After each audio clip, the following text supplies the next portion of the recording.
It's the Kenya National Union of Teachers has come out strongly to condemn alleged fraudulent attempts by its rival union Kuppet to transfer over 4,000 KNUT members to Kuppet. KNUT is now calling upon the Criminal Investigation Department to investigate some officers in the Teachers Service Commission whom they claim worked with Kuppet leadership to unscrupulously steal KNUT members. TSC Chief Secretary Gabriel Lengoiboni has since written to KNUT saying the matter is under investigation and that the situation has been reversed. During a press conference held yesterday, national officials Wilson Sosion and Mudzo Nzili stated that they will be swapping positions on 9th December to pave way for Sosion to assume Secretary General's position and Nzili takes their national chair's seat.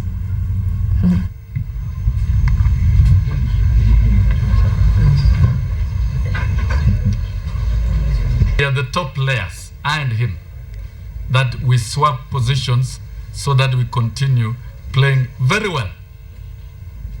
If you look at it at the photo right behind here, Brother Mudzo is seated to the right and I'm seated to the left. So in the future press conferences, you will find Brother Mudzo sitting here as a chair and I'll be sitting the other side and we'll play a perfect game.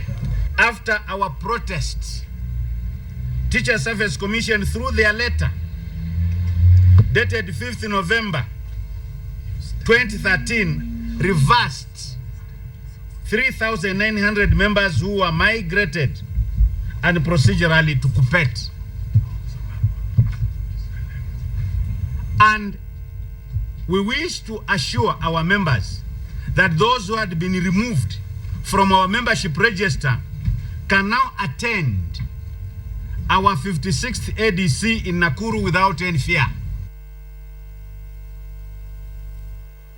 All right, several issues we have for discussion there. And as far as teachers in the country are concerned, let me introduce you to my guest this morning, Mudzo Nzili, Acting Secretary General, the Kenya National Union of Teachers, KNUT. Thank you for joining us. Thank you. Omboko Milemba, Kuppet National Chair as well. Thank you, sir, for making time to be with us this morning. We'll start with examinations because over the last couple of days we've been seeing the students, undertaking their national examinations.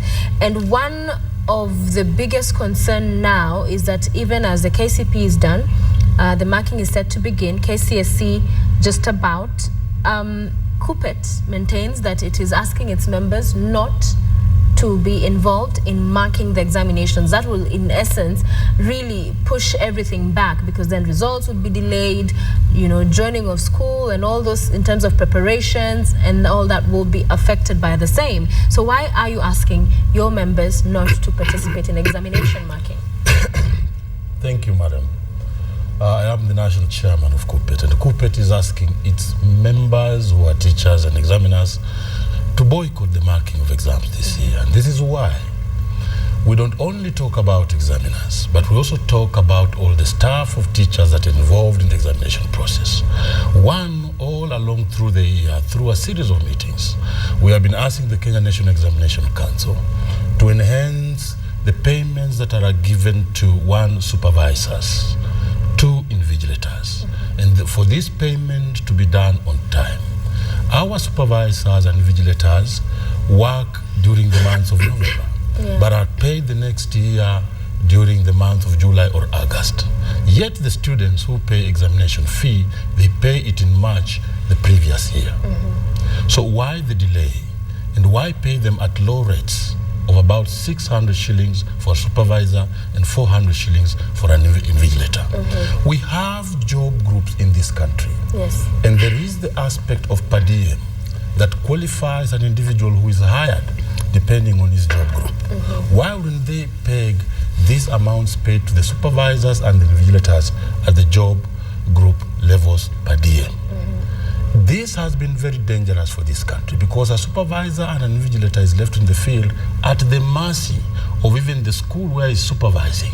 That's where he gets his food, that's where he gets his transport. He becomes a slave.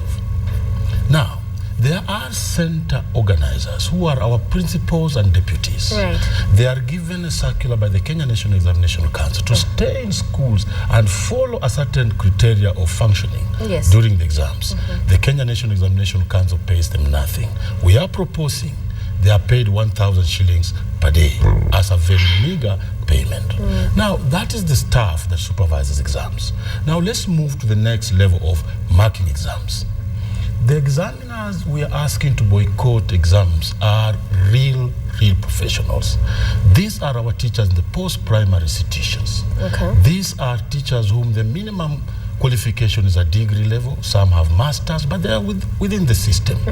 And when they go to the marking centers, the examiners are paid an out of pocket. This is the money that they use on daily basis. I know as I talk now, the team leaders and the assistant team leaders are going there, and they'll be paid 100 shillings per day as an out of pocket to use. Really on earth and in Kenya now, why would you pay a teacher in job group R, N, and even above 100 shillings per day? But a contracted worker within our homes, we pay him a minimum of 350. Okay, so you haven't not finished. Right. There is now the marking fee. Okay. They are paid between 40 and 50 shillings per script. We are saying increase that to 300%. And lastly, there is the coordination fee, which is paid at 500 shillings, and we want it increased to by 300%. All right, and we'll continue with that discussion. So your argument for why your members should not participate in exam marking is not also asking his members not to mark the national examinations? Thank you. I wish to thank my brother and the colleague. We are not asking our members to boycott for the very simple reason that Kenya National Examination Council's offices are open and have been open right from January to present day. Yeah. Consultations regarding examination management are done between January and September before the examinations take off. And the reason is the new act provides, that is the Kenya National Examination Council Act provides, that during the examination period, when the examination commences, there should not be any interference from any quarter. Yes. And why are we saying our members should not boycott? Sometimes in May, we enumerated a number of issues we wanted addressed, quite many of them. And even yesterday but one, we were in a meeting with the Kenya National Examination Council Chief Executive Paul Wasanga. Right. The understanding is that a number of issues have been improved, not satisfactorily, but to a certain degree. Okay. Two, the members who are concerned are known as contracted professionals. These contracted professionals apply to the Kenya National Examination Council.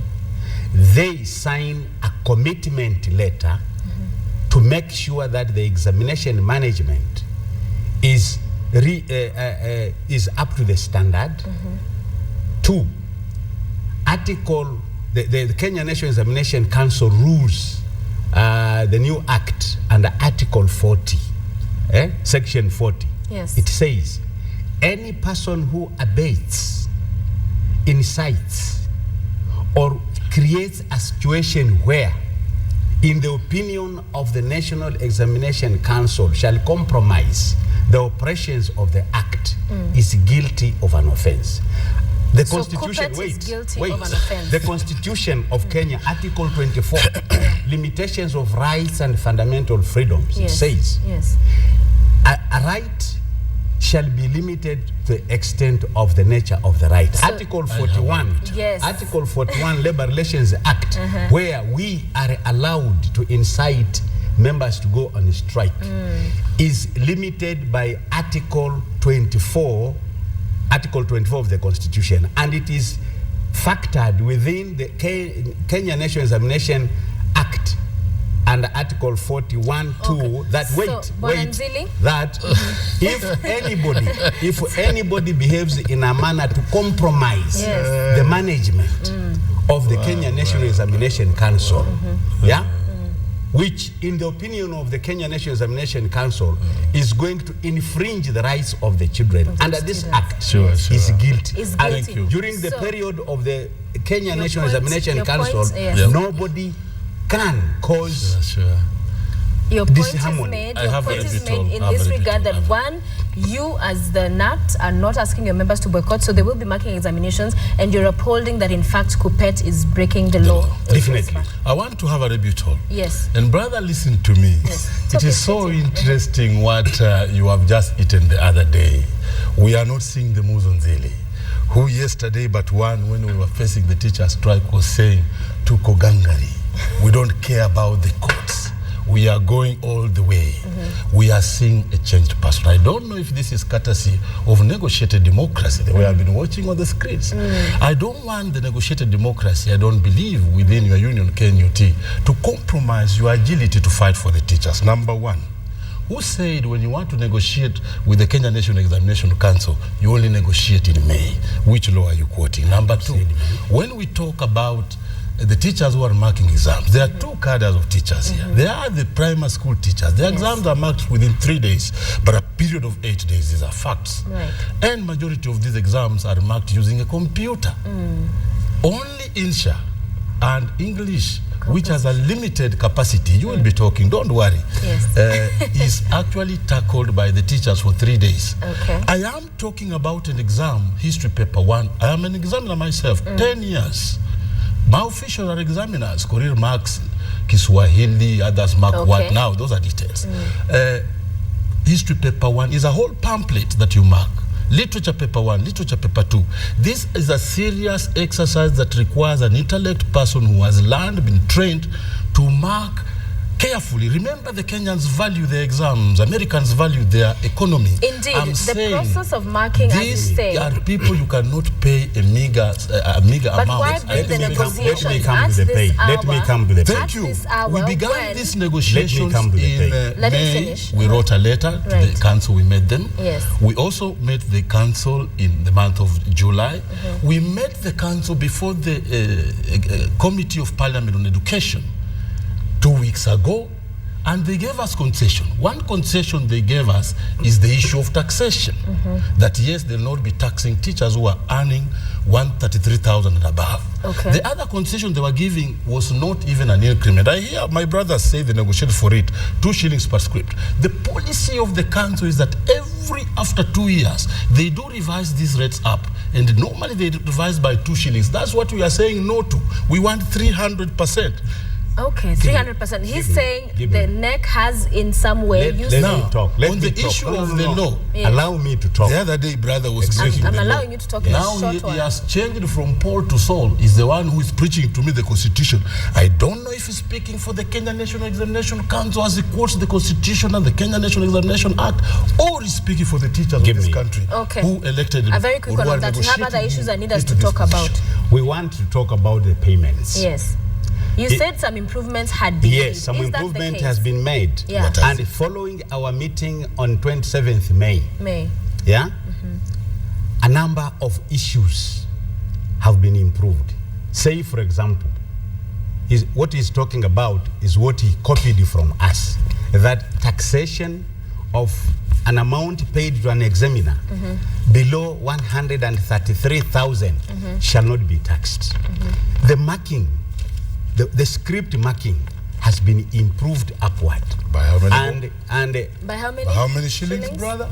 By 10%. No, by 2 shillings, brother. 10%. I have a document here. Wait here. Okay, what is this That document? shows it is us who addressed for that 133 I have not increment and the 2 shillings. Document. Yes, it's very important to have documents. So it's by 10%. And it was addressed to Kuppet. Wait. You can see here. Thank you. Wait. Is that document accurate? Have you seen this document No, before? this document is a fake document. Take it the way it is. What we said, what we agreed, why we are talking about improvement, is that the script marking as will be experienced by the examiners. Yes. English paper, for example, is marked at 68 shillings per script.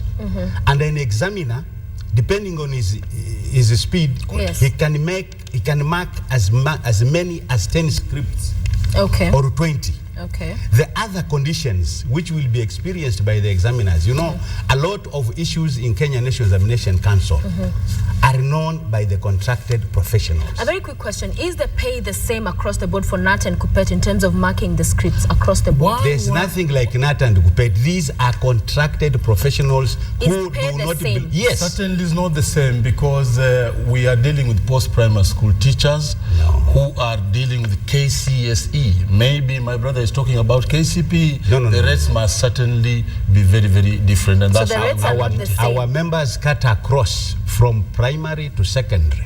Okay. For example, our national chairman has been a secondary school teacher.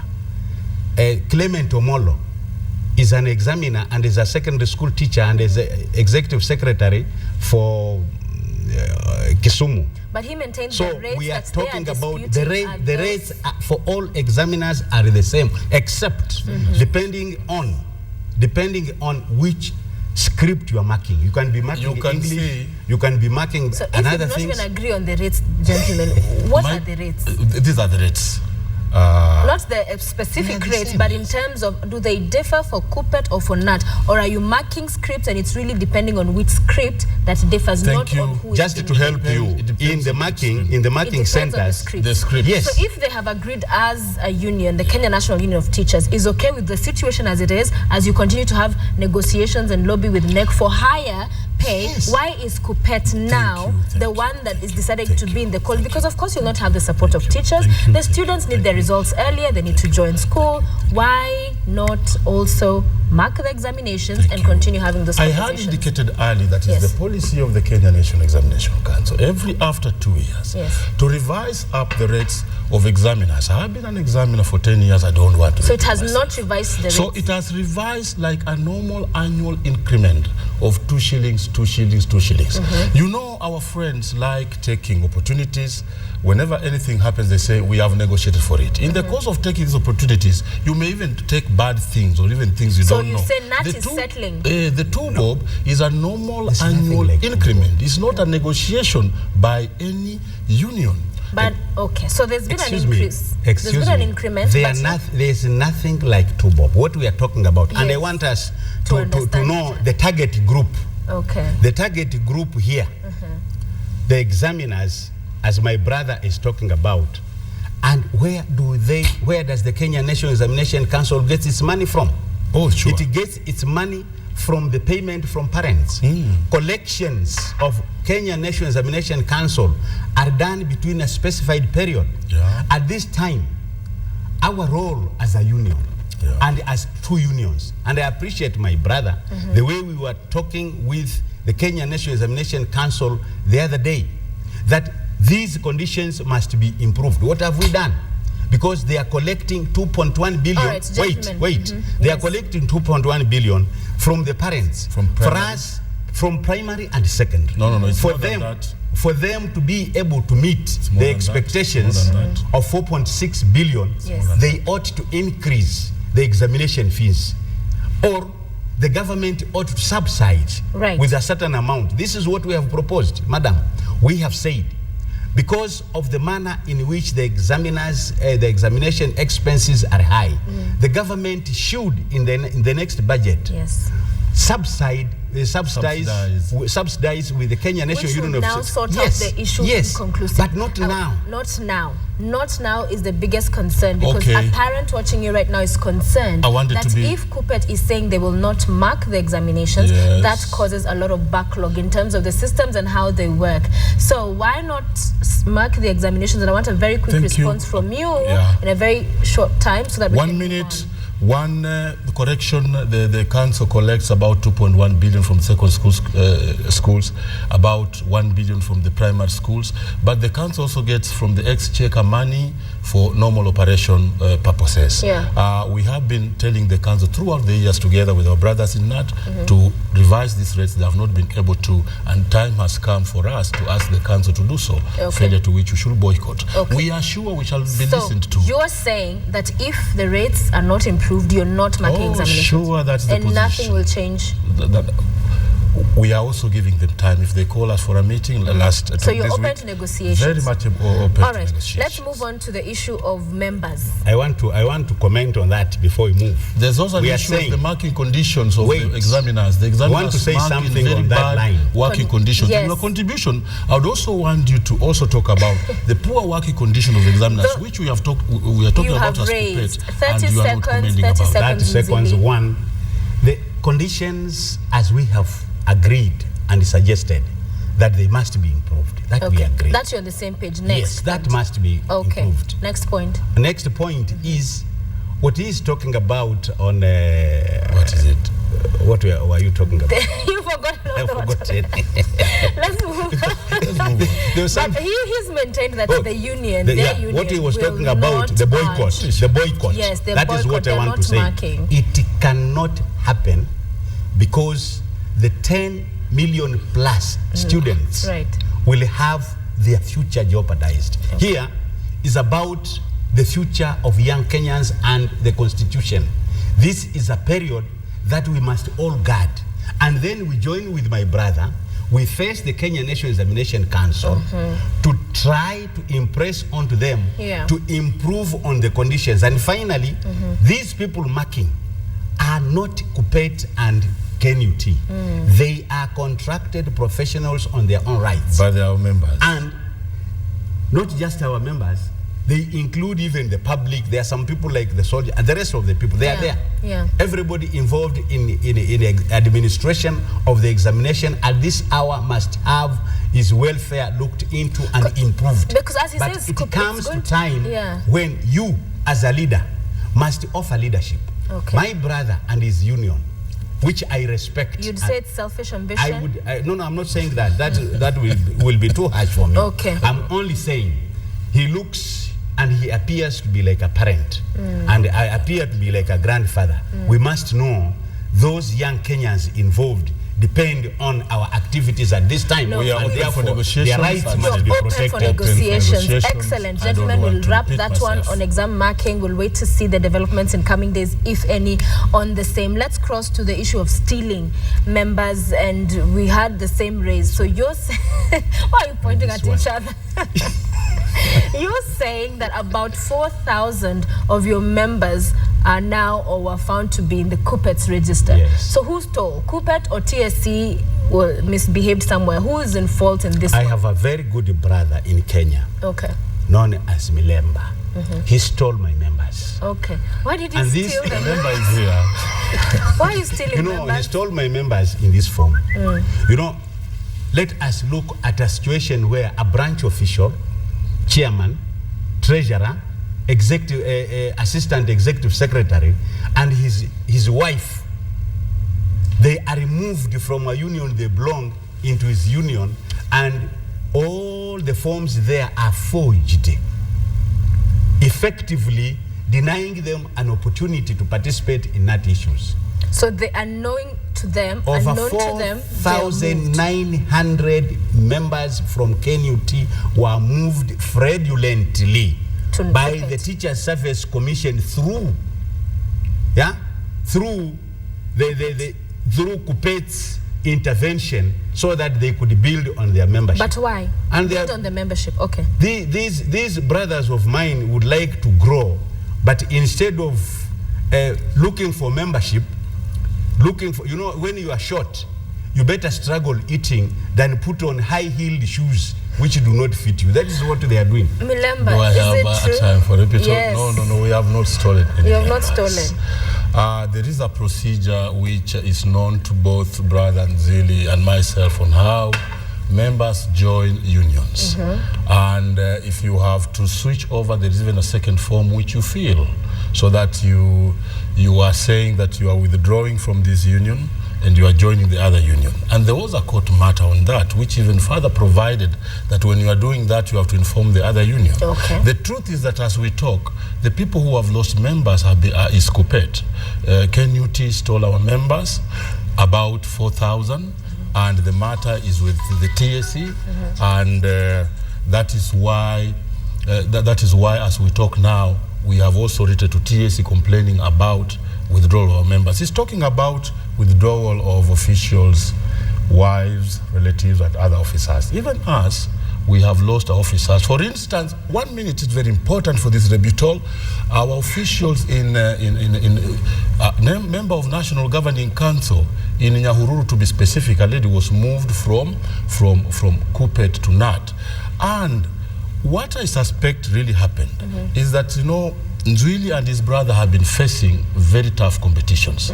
We wouldn't go for a spouse of an official within KNUT to take him to Kuppet, because we also respect our brothers. Okay. This could have been internal machinations that were supposed to lead to elections, members? which have now maybe fizzled out. So when did they take those members? About 4,000? October. Is it 10th of October. Yeah, end of last month. So you're accusing them of taking 4,000 of your members. You're saying they took your members. I am very specific, madam. Yes.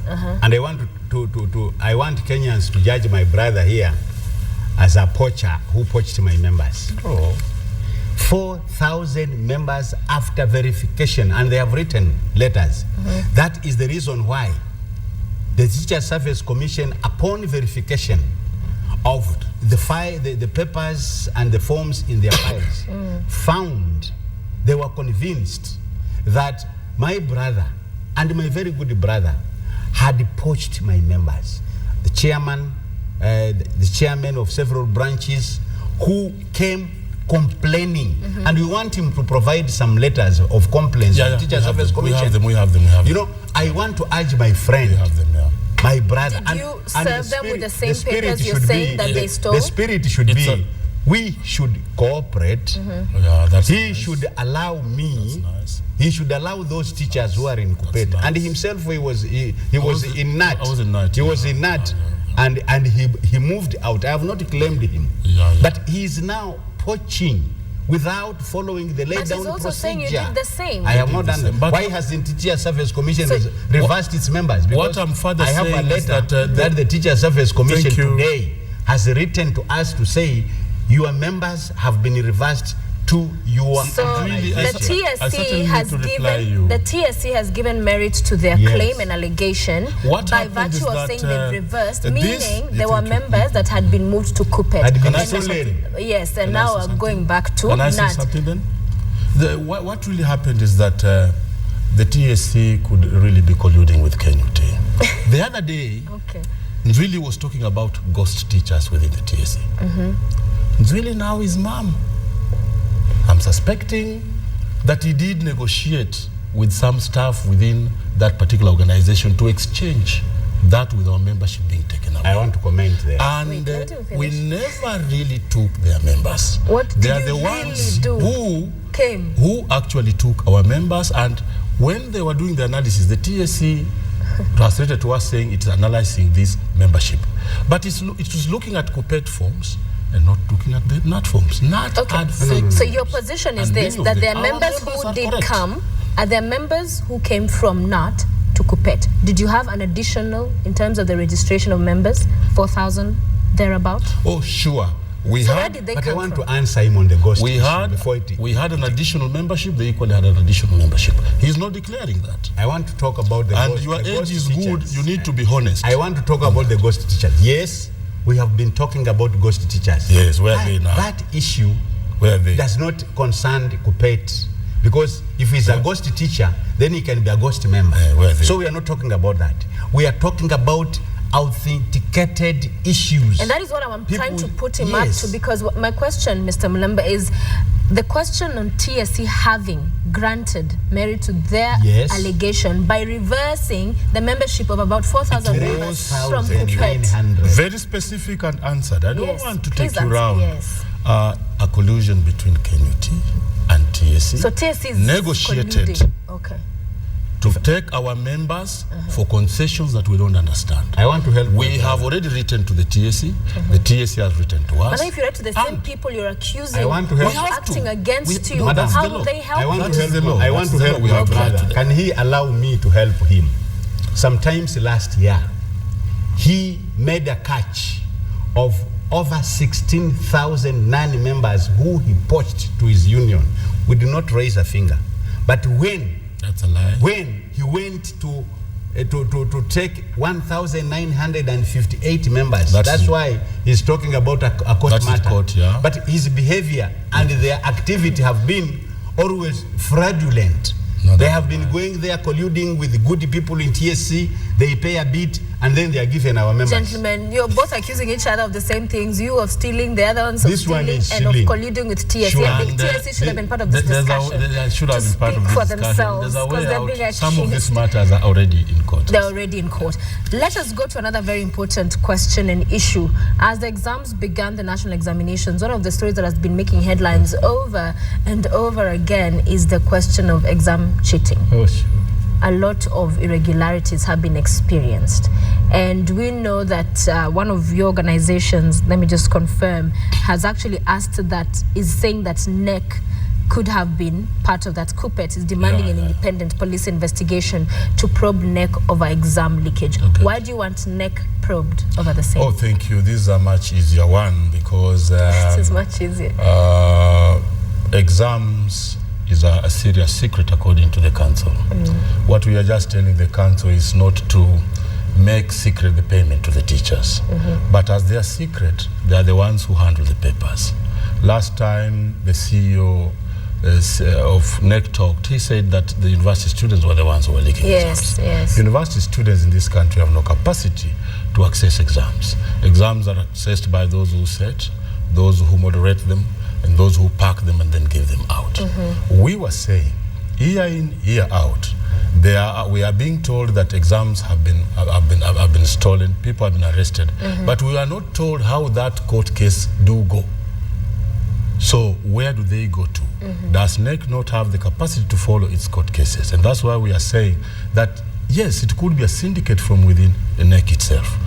They have their own staff working under the CEO, make sure these exams are out. The university students are poor people who need money. They their could be the conditions. middle. They could just be the middle people, yeah. and they take exams out. Because when you blame the teacher who is in Machakos or in Makueni or in Western in Vihiga, this teacher just receives the paper. When the parcel is being opened, there's the following people there: the supervisor, the student's representative, there is the principal, and that's why we want the principal to be paid by the Kenya National Examination Council, something my brother does not want to occur.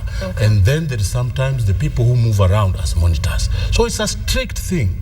But So yet, you even think as they NEC open the paper, Yeah. the parcel is clean, yet the exams is in the air. Yeah. Who has released the exams? NEC? I hope we shall not be arguing over this one, brother. Thank you. Yes.